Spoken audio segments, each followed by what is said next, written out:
Welcome, culture makers. Today, we are talking to Jennifer McClanahan-Flint, who is an executive coach and strategy partner and the founder of Leverage to Lead. Jennifer was my coach in 2017, has been a big influence in my life. And that's why I'm excited to talk to her today so she can impart some of the things, the wisdom that she has to all of us about power building in the workplace in particular. I'm Kelly Diels. My website is kellydiels.com. I'm a feminist marketing consultant and a writer, and I am applying the principle in my life that everything that's been used against us can be a source of power. So welcome, Jennifer. I'm so happy you're here today. Hi, Kelly. I'm super excited to be here. My intention is to help people be able to see who they are from a totally different perspective. So I'm glad to be in this conversation and have appreciated so many of the conversations you've been having. So I hooked on, and that's how I got in here, because I was like, oh, she's having those conversations I need to hear. So thank you for doing this work. They have been amazing conversations, and behind the scenes, I've received so many emails from people who've said that they are leaving relationships. They are asking for something different in their career. They are powering up in their businesses or their work and feeling shame leave them, feeling like they're not carrying the burden of being ashamed of themselves anymore, and realizing that's been framed up for us and it was never our burden to carry. And so I just want to tell you how powerful these conversations have been. And I know that we're going to see another shift today. And that's my intention too, is I really want people to know that everything that we get trained to fix about ourselves or made to feel ashamed of, like externally, usually it's because there's a source of power there that would be awfully inconvenient for the structures of oppression if we used, and would be really inconvenient for people who want to exploit us if we used them. So we don't have to be ashamed of those things. We have to dig down into our power and, in your language, leverage it. Yes.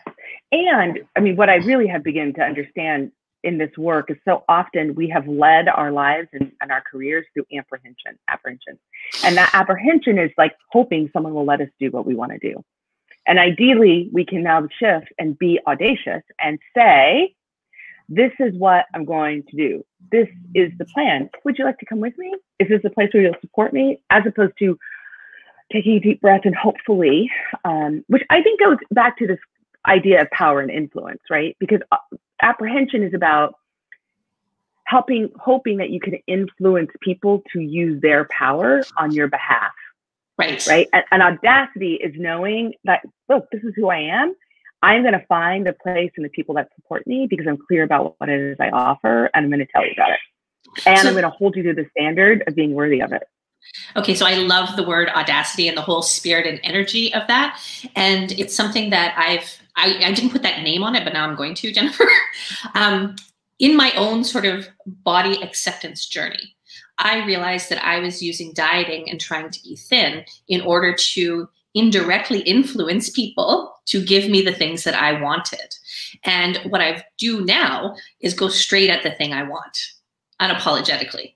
And it's vastly more effective.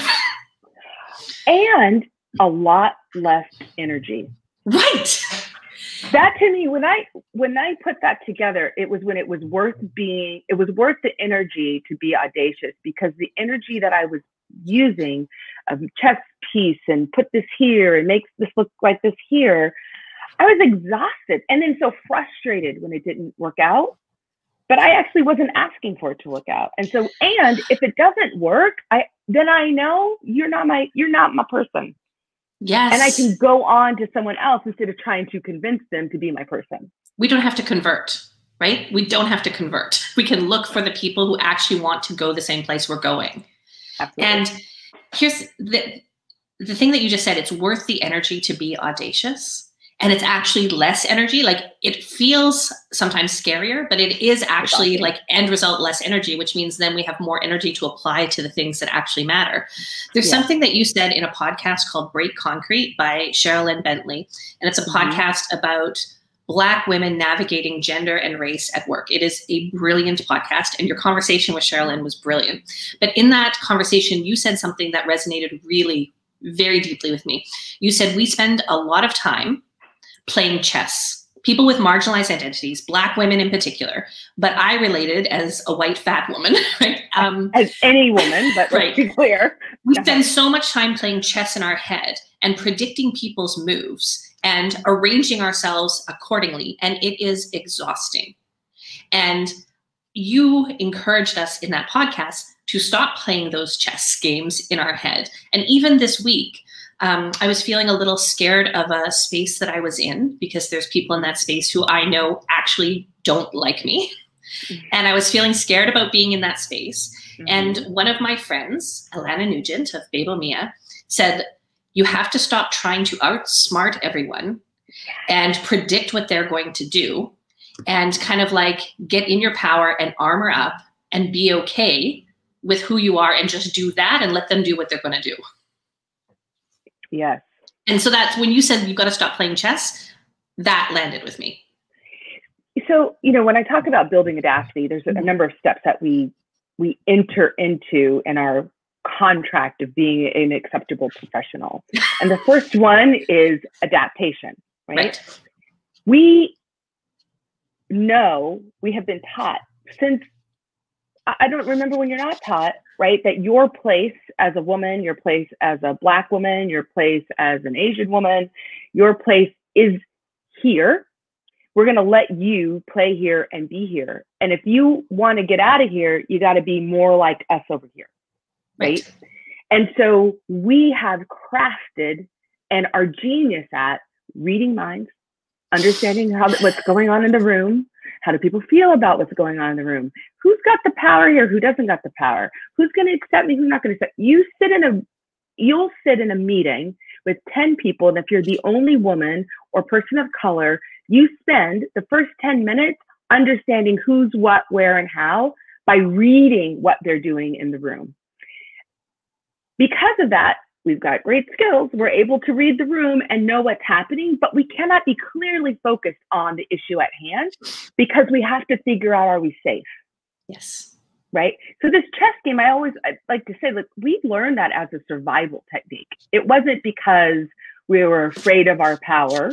We didn't even know power. In fact, I have a Leverage to Lead mastermind group, and this Tuesday we were having this conversation, and they're like, we were talking about power and influence because I was telling them that I had watched your master class with Migna, and we were talking about it, and they're like, so I don't know if I know what it feels like to have power. So like, how would I know that I'm exercising power since, and these are like extraordinarily accomplished women, but because that's just not our experience.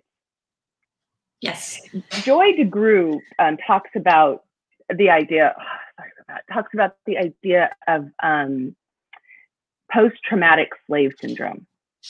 And in it, she talks about how parents raise their kids. Like, so she gives this example in the bank. And if you are a Black parent with 2 kids in the bank, those kids are not running around the bank.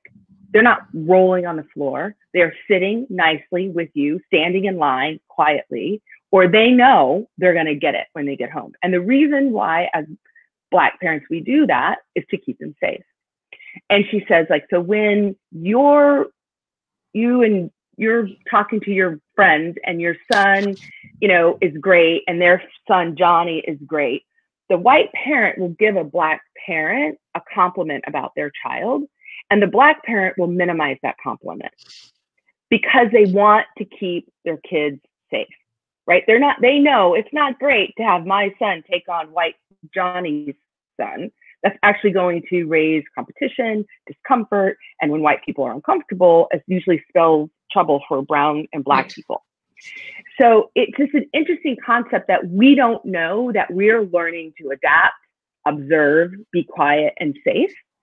And so if we could understand we are safe enough to be audacious, and if we're audacious and it doesn't work, it means that they are not worthy of us, not that we need to adapt more.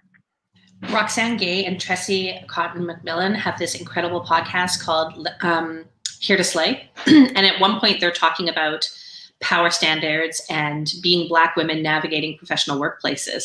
And they were talking about, they have to be 2 and 3 times as good. And as a result, they're really, truly extraordinary. And that's their baseline, is extraordinary. Mm-hmm. And they were talking about like mediocre white men in positions of power. And they were like, and why would we ever lower ourselves to that?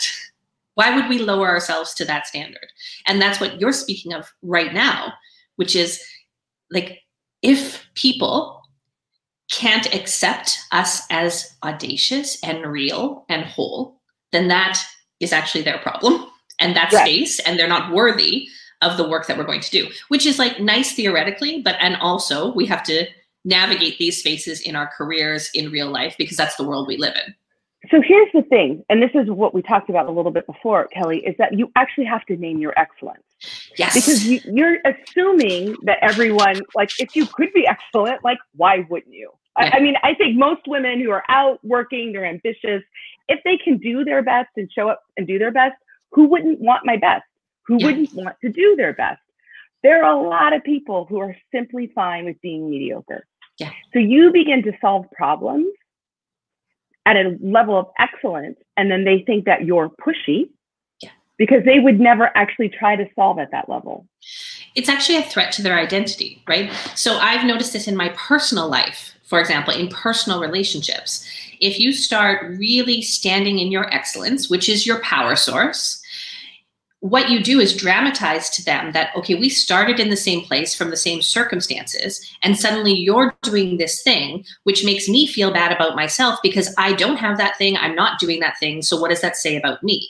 And so your power becomes a threat to the belonging the two of you shared and the status that the two of you shared. So your excellence and you solving for excellence then becomes a threat to people who were just solving for mediocrity. Right. Who didn't even know excellence existed. Right. Like, they don't even aspire. It's not like, oh, I'd rather be mediocre. They actually haven't had to do the work that you've had to do to be as successful. Right. So they don't know, it doesn't occur to them that there is a need to do more. There's something you're saying too about adaptation, and what's happening here. We talked about this right before we started, was that this is the role that assimilation has conditioned us to play, right? We have to adapt. And you said that because of the role that assimilation plays in our culture, if there's something different about us, we are expected to change it, which is why women and people of color and gender nonconforming folks are always in groups trying to improve themselves and fix themselves and do all this spiritual and emotional work. And great, yes, let's absolutely do that healing work. And also, what if there's nothing wrong with us? What if you know there's nothing wrong with you, and then you have to build a duality? Right. Yes. So that in order to go to work, I've got to be a little bit less of who I really am. So your ability to actually be present and bring your full self, it's so much more work because you don't feel safe. And so what if we, instead of understanding that assimilation is the rule of law, right? Assimilation basically says in the United States, if you were to look back on rulings for civil rights, if you have something that's different that you can change, the expectation is that you will change it to fit. And if you can't change it, then it's protected.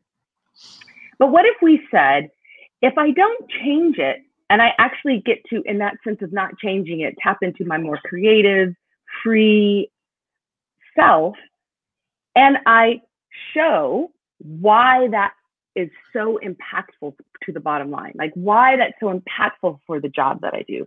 Why is it so impactful for innovation? Why is it so impactful for how other people can show up, right? And be themselves? It's great. And I think there's this other, right? Because the rule we've also talked about adaptation is comfort, right? So the reason we adapt is for the comfort of those that are in power. But we also know, right, that discomfort is the learning edge. Like if you to go back to anything else, like the reason why you have to have, as Malcolm Gladwell says, 10,000 hours of practice is because you've got to learn to become comfortable with it, a thing. And so if we really believe that discomfort is the learning edge and that we're all of the growth mindset, then you showing up as different sparks the discomfort and sparks the learning edge. It sparks innovation. It sparks the ability to have a different conversation and a dialogue. And so even as excellent as you think that you are, right, that you know that you are, when you dim that, you're dimming the capacity for the whole organization that you're involving, because the difference is the thing that sparks a discomfort, that sparks a different idea. There's someone in our comments who wrote something really parallel to this. How much potential from women, people of color, and marginalized folks has been wasted, And that's what you're saying is like, that is a net loss to whatever career space we're in. It's a net loss. Everything. Yeah. That's exactly it. And even what you were saying about when we're playing chess, when we're adapting, when we're assimilating and having to play that duality of here's the acceptable professional where I mute all my differences or try to, mute them, dim them. We then get out of our power and our particular genius or brilliance. So one of my strengths is I'm able to craft messages. Right? I can speak to someone and instantly know what it is that they're trying to say to the world and craft it in such a way that now they can go put it on a website and give an elevator talk about it. And, you know, like that's, and it's instant for me. I just am able to connect those dots. So dot connecting is my skill. It's really easy for me.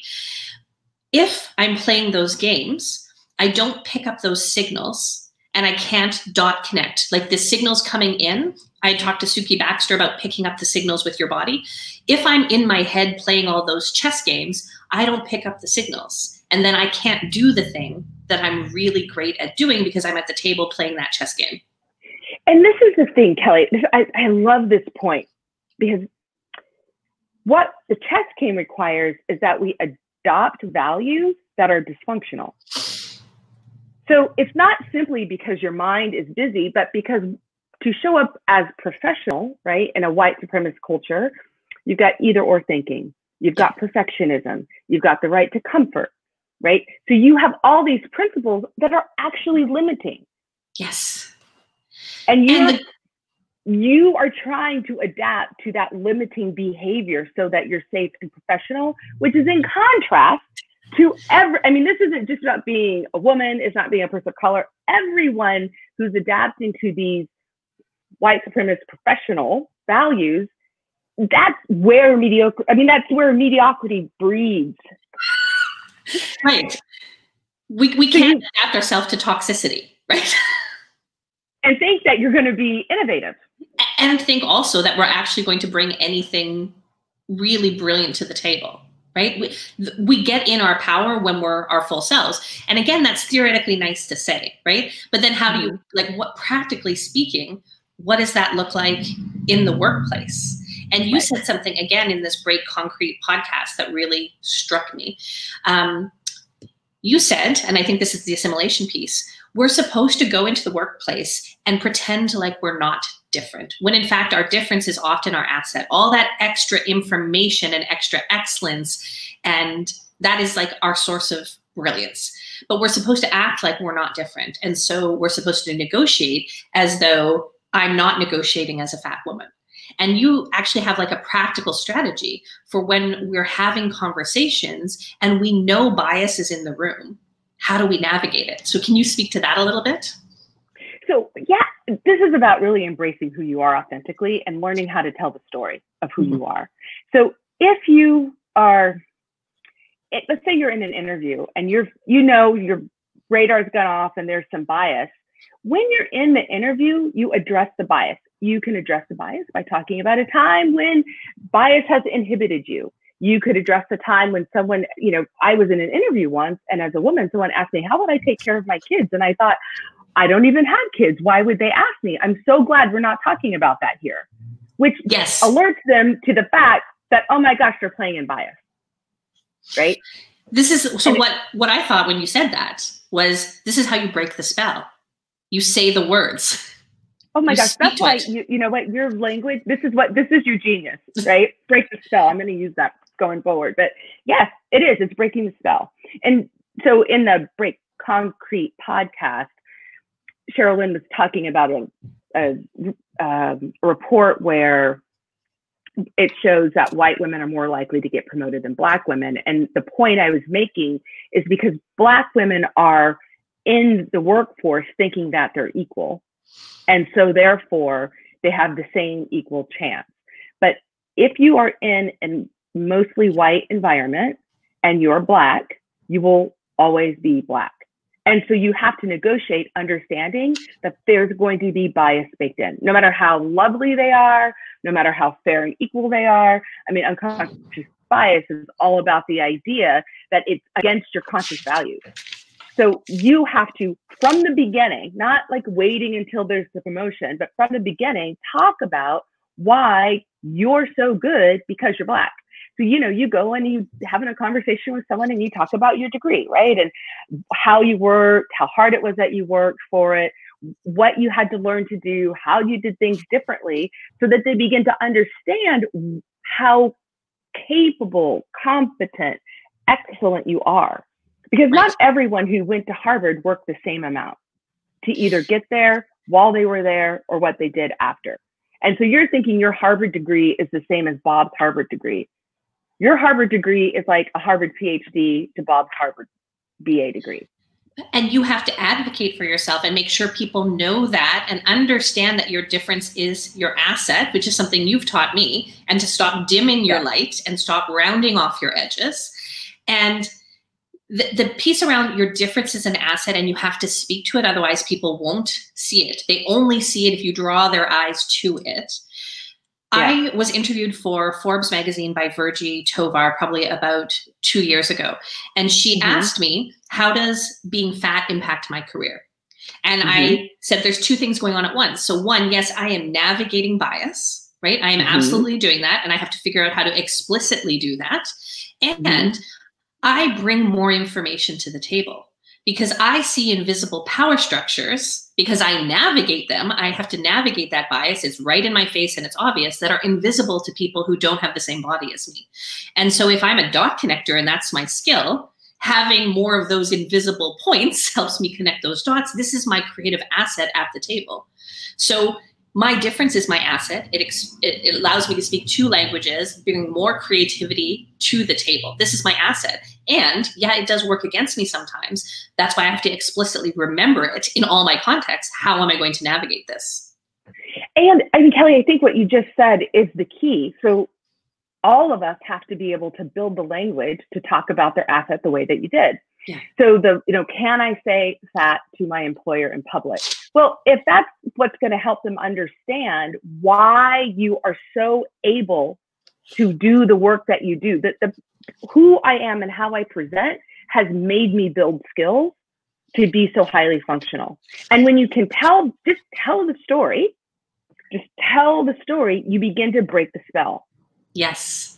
And so we all have to do the work of telling that story. I'm sorry, go ahead, Kelly. Well, no, I just wanted to say, this is what you taught me, is that we're always negotiating, right? And so the more we can tell our stories outside of formal negotiations, outside of this is my contract, let's negotiate for a raise, outside of those formal negotiations, if we understand we are always negotiating and we are always advocating for ourselves or not, then we start speaking to, this is who I am. You have to advocate for yourself every day. That's the audacity piece that you're talking about.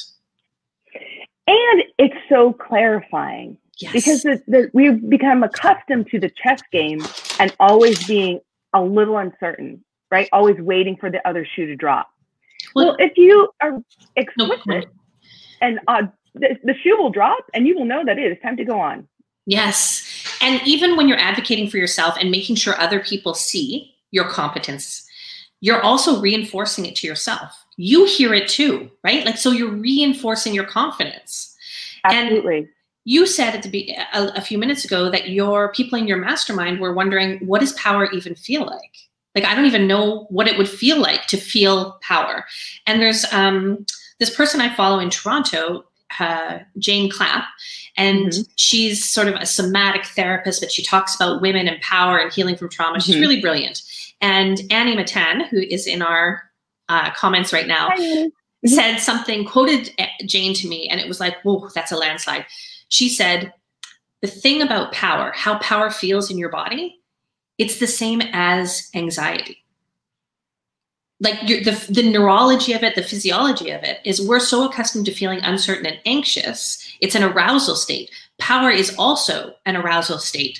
And so they're going to feel the same. So sometimes when we're feeling the tingles of power, of personal capacity, we're more comfortable naming it as anxiety because that's more familiar to us. But the discomfort might actually be power.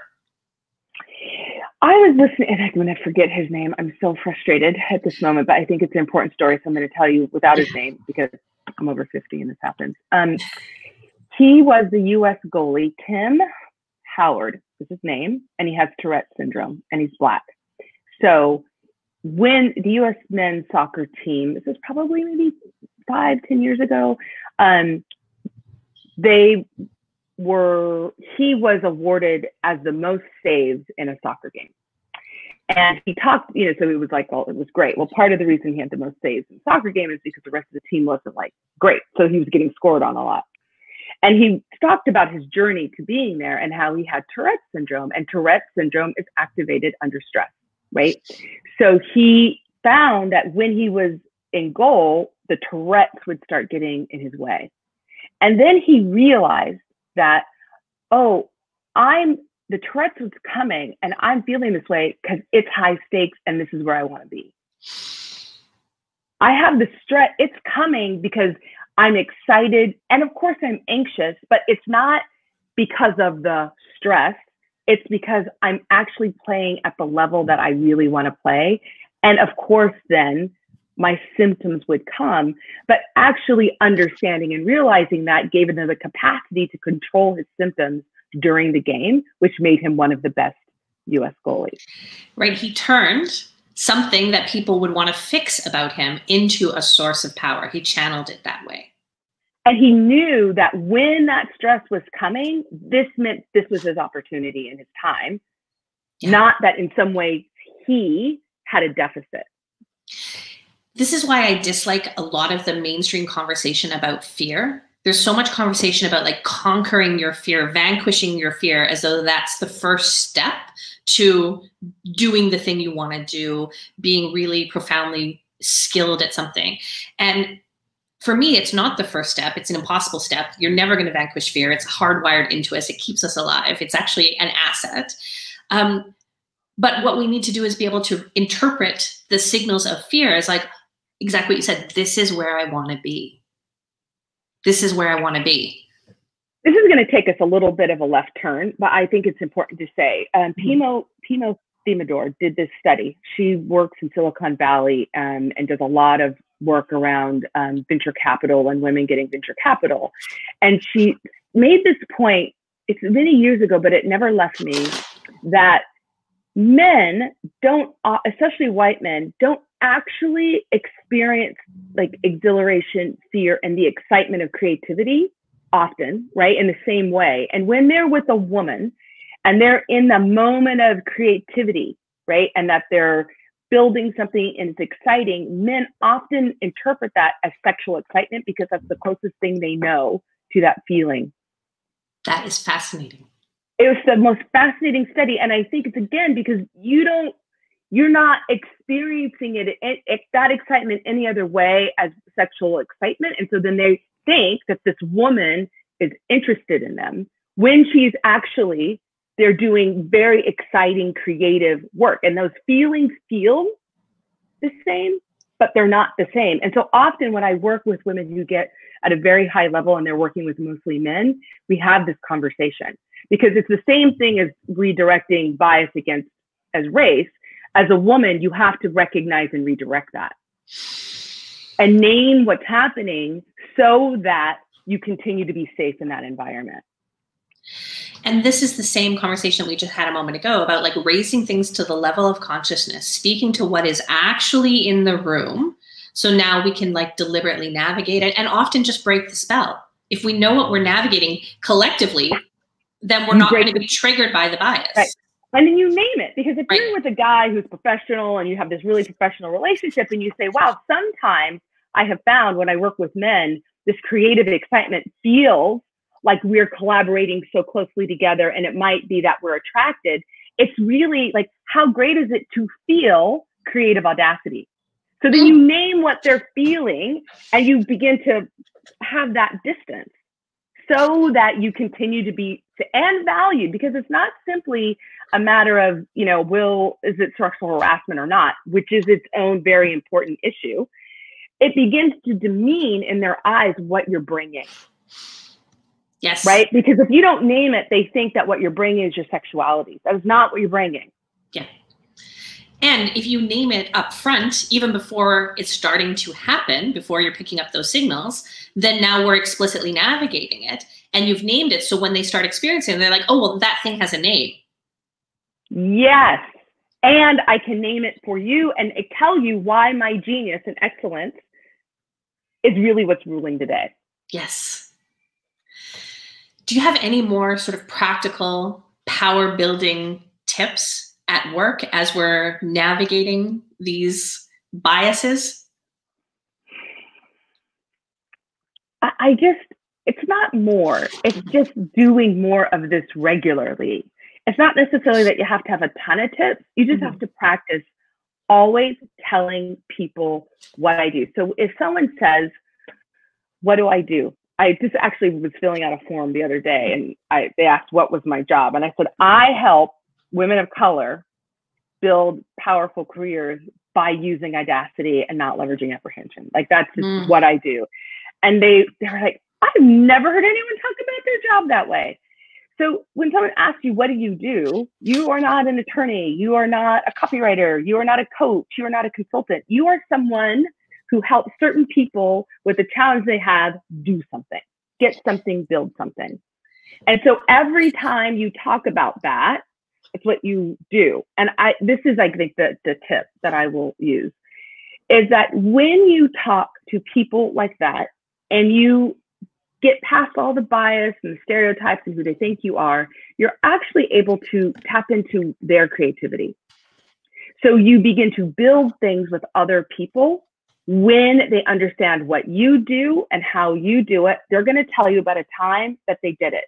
Or it's going to be just like the conversation we're having right now, right? A time that I did something, an opportunity I had here. Have you ever heard about this? And before you know it, you're building a whole new idea and reality.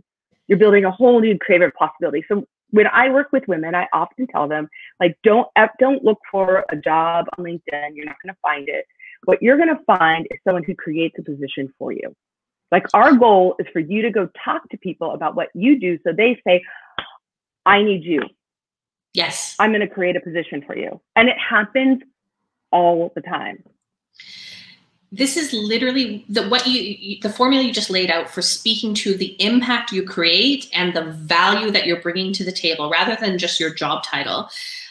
I literally have a line in this about page, like how to write your bio, that is exactly that. So I have like a fill in the blank sentence and it says, I help specific people, name your people, right? Like you said, ambitious women and people of color.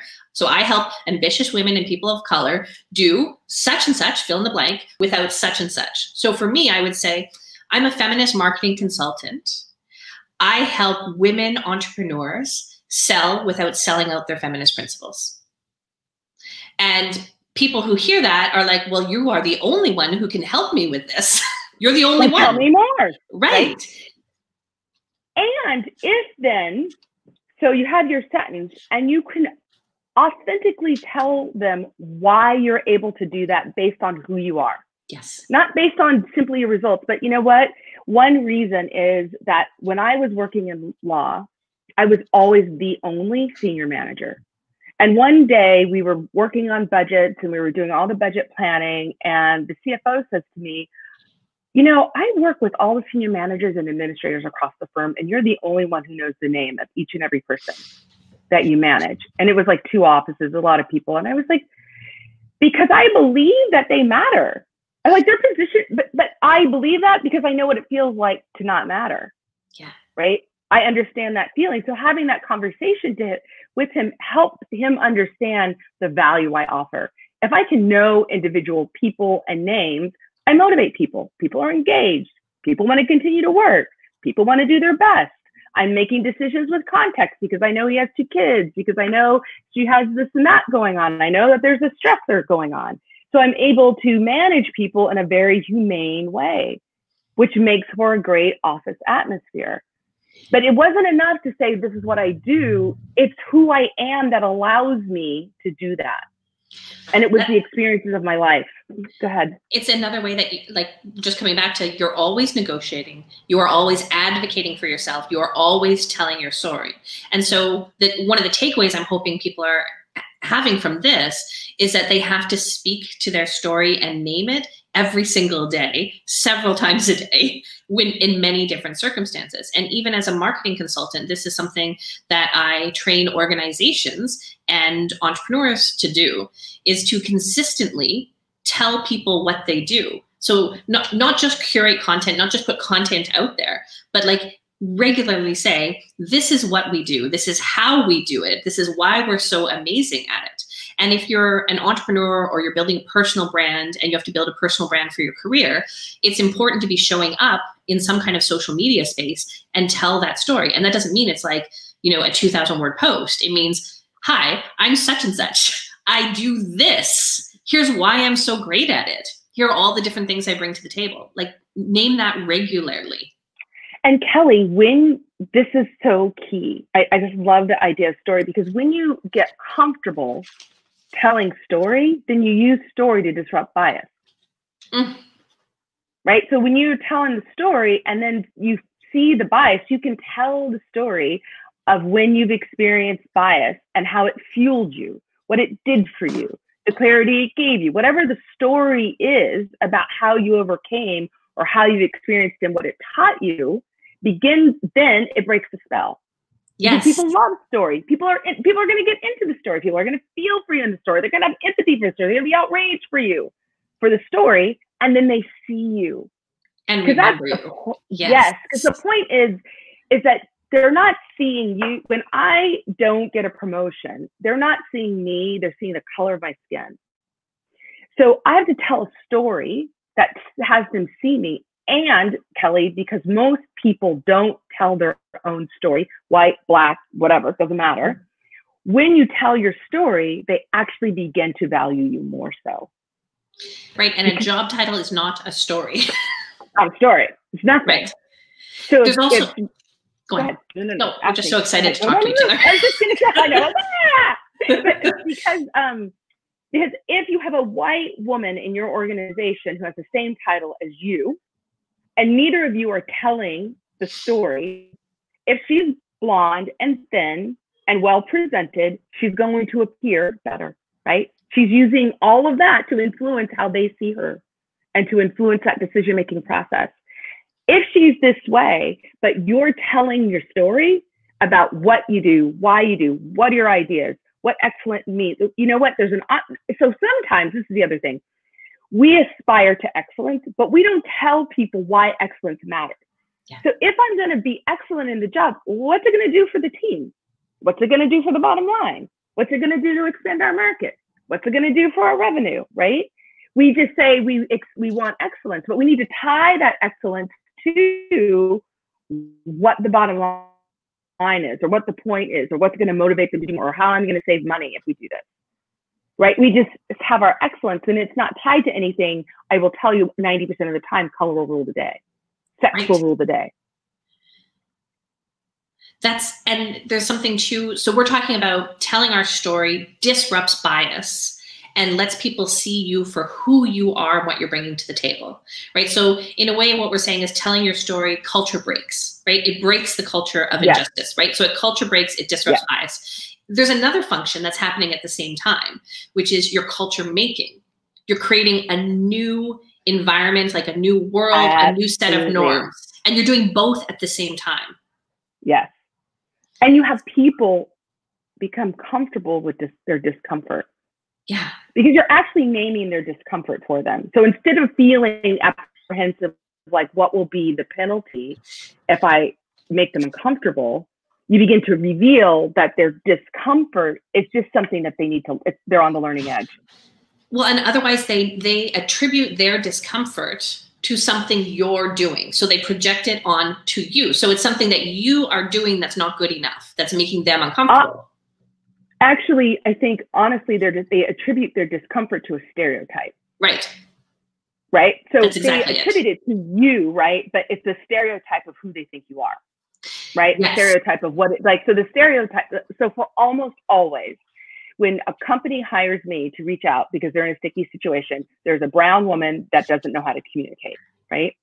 The issue isn't that she doesn't know how to communicate, but what's happening is that their discomfort, it must be that there's some stereotype that she's now manifesting, right? That's making me uncomfortable. And so let's fix her, right? Let's fix her communication so that I'm comfortable again. And so when I work with these women, we learn how to communicate, but what we learn how to communicate is their value so that they understand the discomfort they're feeling is because they never actually aspired for excellence, right? It goes all the way back to the beginning of our conversation, right? Because it's pointing the finger at them, right? And their insecurity. Does that make sense? It totally makes sense. And so I just want to come back to, I think, like the main takeaways here. I mean, there's so many. There was like the thing that you named about the creative exhilaration gets misinterpreted as sexual energy is like unbelievable, so useful. You taught me something so brilliant and I'm never going to forget that. Like that is huge. And I'm going to tell everyone you said that. It was so good. You know, and there's this other thing that I think is one of the main takeaways here is, okay, so power, often we're not familiar with it if we have marginalized identities. And we're going to misinterpret sometimes the signals as something else. We might misinterpret our own internal power signals as anxiety or other things. And so we have to sort of embrace that and get familiar with it. The other thing is we have to be advocating for ourselves all the time. We have to tell our stories, remind people why we're excellent. That reminds us, right? It reinforces our power and confidence because we're hearing it too.